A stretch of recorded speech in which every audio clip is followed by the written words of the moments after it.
All right, so let's take a look at positioning for the server when he's serving on the ad side. And Karu, I think you'd probably agree, there's a little more wiggle room with where to stand compared to the deuce side. We're a little more locked in over there.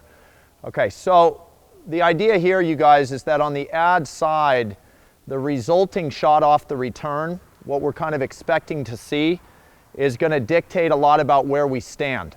So if we were going to say, you know, go out wide with the serve, we're going to tend to slide over a little more to make that angle out wide a little bit easier to get to.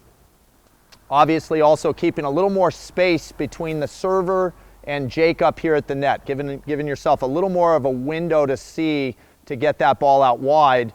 And then going down the tee or even body, I tend to shade over because it just makes the down the tee spot a little more available in terms of hitting more on a straight line.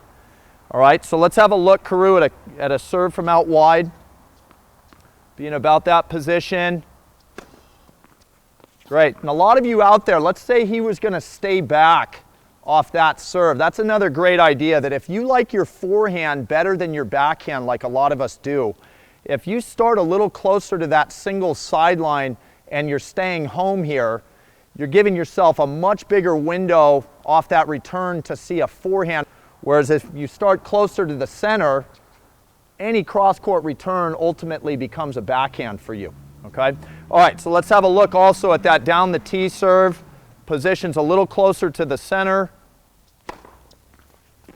and makes hitting more in that straight line a little bit of an easier proposition, simply direction-wise. All right, so there we see Karu's floating around quite a bit more with his position on that ad side.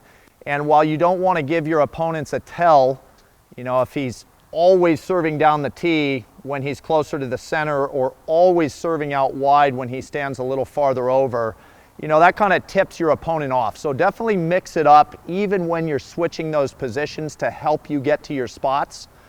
But definitely play around with a little more wiggle room in terms of your positioning on the ad side compared to the deuce side.